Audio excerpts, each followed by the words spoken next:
part three. Here we go. Part three on 11 common motions of court.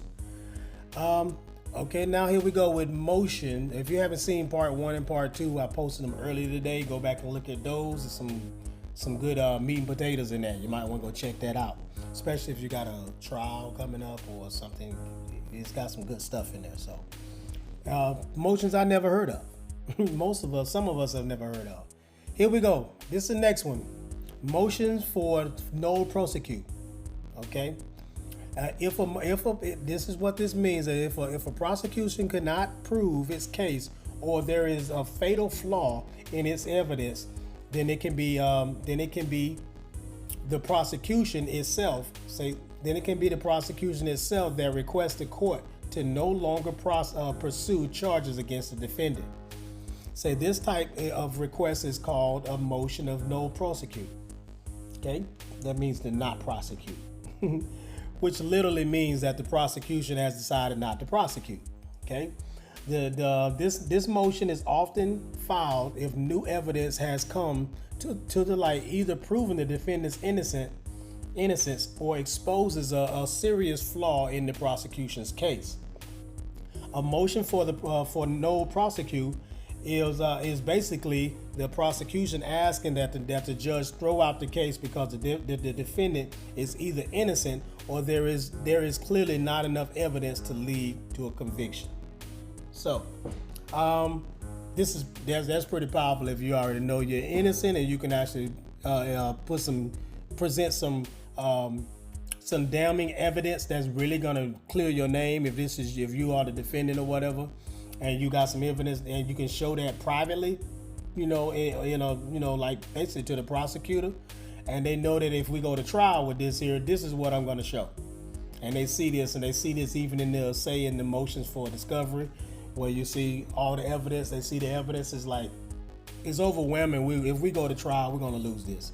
So they might do a motion for nolle prosequi. So because they already realize there's not enough evidence to convict this person, he's going to clear his name. So we might as well not even move forward. Next one, motion in limine. A motion in limine concerns what evidence can and cannot be presented to a jury in court. Instead of risking a jury being exposed to prejudicial evidence that may later be found to be inadmissible, a motion in limine ensures that such evidence is not presented to the jury in the first place. A motion in limine helps ensure that a defendant receives a fair trial, which is less assured if the jury is simply told to disregard evidence that has already been exposed to.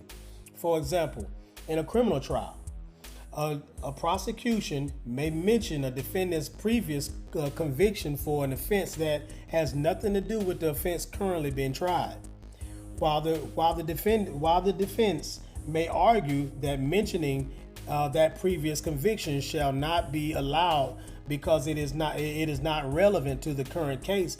The jury will nonetheless have already been told that such conviction exists, even if the judge sustains the objection and instructs the jury to disregard the information. The motion in limine ensures that the information is not presented to the jury in the first place. If either party violates the motion in limine when a mistrial, then a mistrial may be declared. It's pretty good there. There are three types of motions in limine: inclusionary, exclusionary, and preclusionary. As the name suggests, when an inclusionary motion in limine is being made, then the party is asking the court that certain evidence is specifically included in the trial. An exclusionary motion in limine, meanwhile, asks that information be excluded and kept from the jury, such as a defendant's previous convictions, as discussed above. Finally, a preclusionary motion in limine can preclude potentially inadmissible evidence from being included. So that's pretty good right there. It's like if somebody's on, they're defending a court case and you know that they'll probably use, say you did something in the past, and they know, and they'll try to use something that's totally irrelevant. They ain't got nothing to do with what we're doing now. This is just. I think this explains this pretty clearly about what it's saying. I'm trying to use something that ain't got nothing to do with what you're trying me for now, so that they can paint a bad picture in the minds of the people, the jury, so that they can prejudge me based on the evidence that you just gave them. Something that you just told them that if they had not known, they would have stayed focused on what it is I'm being tried on today, and not included what you told them that they would not have known if you hadn't said it in the first place. So that makes perfect sense. Motion for judgment, NOV. Don't know what that is, but okay, non-obstant vertigo. A motion for judgment, NOV, is made after the jury has delivered its verdict. Okay. A motion for judgment, NOV, is made by the defendant and asks the judge to reverse the verdict delivered by the jury. This is a rare motion. This is a rare motion that is only made if there is no reasonable grounds on which the jury could have reached this verdict, such as the jury delivers a guilty verdict despite evidence that clearly proves that the defendant could not have committed the offense in question. Such motion can only be used to overturn a verdict of guilty, which is why it is filed by the defense. For example, a jury delivers a verdict of not guilty. The prosecution cannot file a motion for judgment, NOV, asking that the judge change the verdict change the verdict to guilty. Okay, that makes sense. Okay, now motion to set aside judgment. I think most of y'all know about this one here, especially when it comes to child support. Okay, motion to set aside judgment is another motion that can be filed after a judgment or a verdict in a case has been delivered. This motion is a request for a court to nullify or vacate a judgment or verdict that had previously been reached in the case. Such a motion is generally filed if new evidence comes to light after the case has ended that may cast doubt on the original verdict. As such, a motion to set aside judgment cannot usually be made on grounds that were already considered by the court during the original trial. A unique aspect of a motion to set aside judgment is that it can be filed long after the verdict or judgment has been issued, even years afterwards. Okay? Now, here we go. I think most of us have been familiar with that one anyway. I like the way they explain it, so I don't have to go in a whole lot of verbiage to explain all this stuff, because it's telling y'all a lot. And this video will probably be a little longer. I don't know. It's not, because we kind of going through them kind of fast. And we only eight and a half minutes in. Here we go. Motion for a new trial. We've all heard of this. A motion for a new trial is another motion that is filed after a verdict has been delivered. Either party can make a motion for a new trial if they believe that a significant error was made during the trial that necessitates a new trial. For example, evidence may have been introduced during the trial which had already been excluded because of a motion in limine. A motion for a new trial is not a request for a verdict to be changed or overturned. Indeed, the new trial could lead to the same verdict as the first trial. In many jurisdictions, and unlike a motion to set aside a judgment, there are time limits for filing a motion for a new trial, and missing these time limits could result in a trial verdict automatically being allowed to stand. Motions are ubiquitous. Okay, motions are ubiquitous. Ubiquitous. Yeah, I guess I said that right. Ubiquitous. In both civil and criminal, trials, and they are essential to keeping the courts moving. Motions can be filed before, during, and even after the trial has taken place.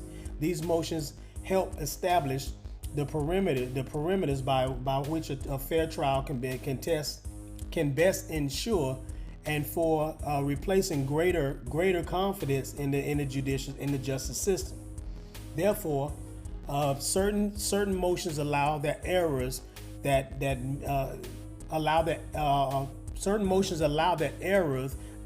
may have otherwise resulted in wrongful conviction can be reversed. While there are many diverse types of motions, the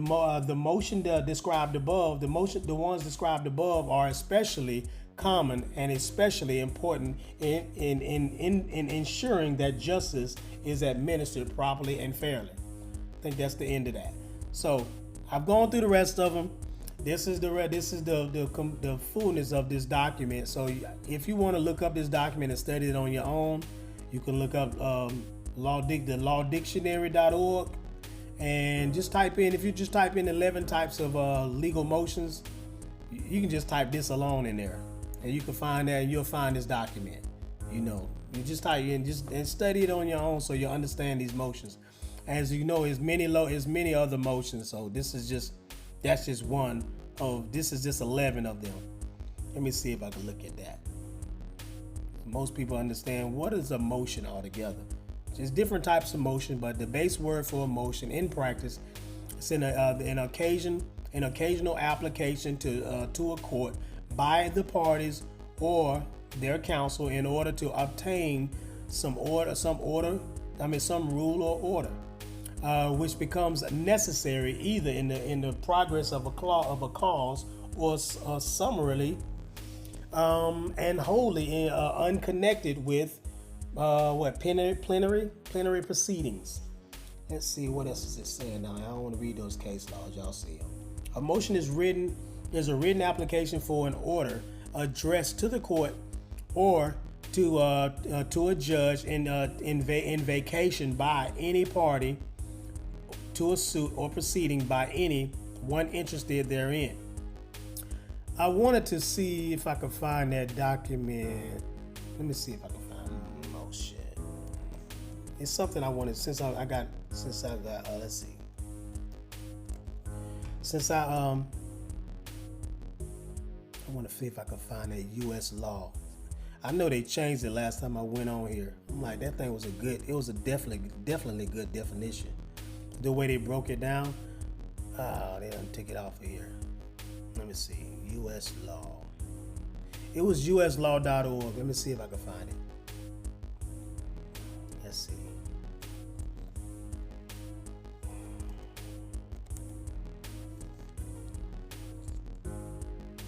Where's that website? It was uslaw.org or something like that. They used to have that definition. It was a damn good definition. They broke it down and basically talking about how it should be filed as well. They done took this thing off, didn't they?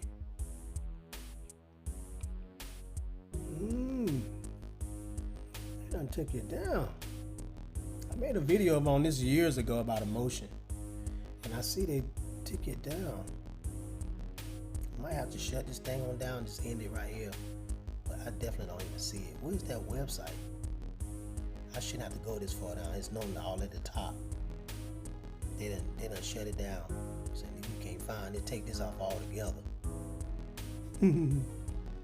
But anyway, when I used to talk about, let me see what this they talking about right here.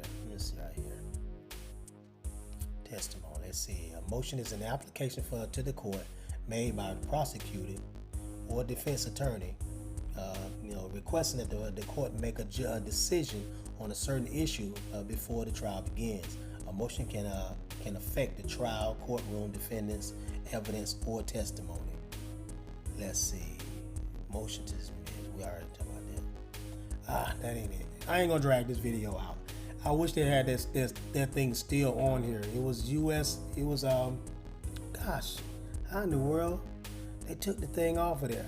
These boys, when they know you be studying this stuff, they will make some changes. Let's see. Let me see if I can check, play with the wordplay, and I'm gonna try this one last thing. Let's see. See if I can find. Let me see what this says. Cause it used to be down here, right in the thing. Let's see. Has been filed. Only have to. I wanted to show because a lot of y'all talk about how we don't use motions because motion. They always deny motions, you know, and they can just deny them anytime they get ready. I used to hear that all the time. So people got out of the practice of even using them, but they don't file the damn things right. They don't use them properly. They don't file them. They don't put nothing. They don't have nothing accompanying it. And this video, the website used to be very. It was very detailed about how you're supposed to file those damn things. But a lot of people don't file them properly. Let me see. I'm gonna read this thing and I'm gonna go and let it go. Let's see. Question is saying applications for the court favor motions are generally made in reference to a pending action and may address the matter in the court's discretion or concern a point of law, or a written request that a party makes to the court or for a ruling on a particular point. A motion to reduce bail asks the court to lower it. That ain't what I'm looking for. That's not what I'm looking for. They just talk about different types of motion. I'm gonna go and let it go, cause I'm not gonna find it. It don't look like I'm gonna find it. Not this go round. I'm gonna find it as soon as I stop this video. But it's all good. I'm gonna go and let it go. I'm gonna go ahead and get on out of here, y'all. It was basically talking about how most motions are generally accompanied with affidavits. You're supposed to have an affidavit or something attached to the motion, something to support the motion. So anyway, I'm gonna let that go, and if I find it, I'll probably make another damn video because y'all need to see it. But I'm gonna get on out of here, and I'll see y'all in the next video. Emrose signing out.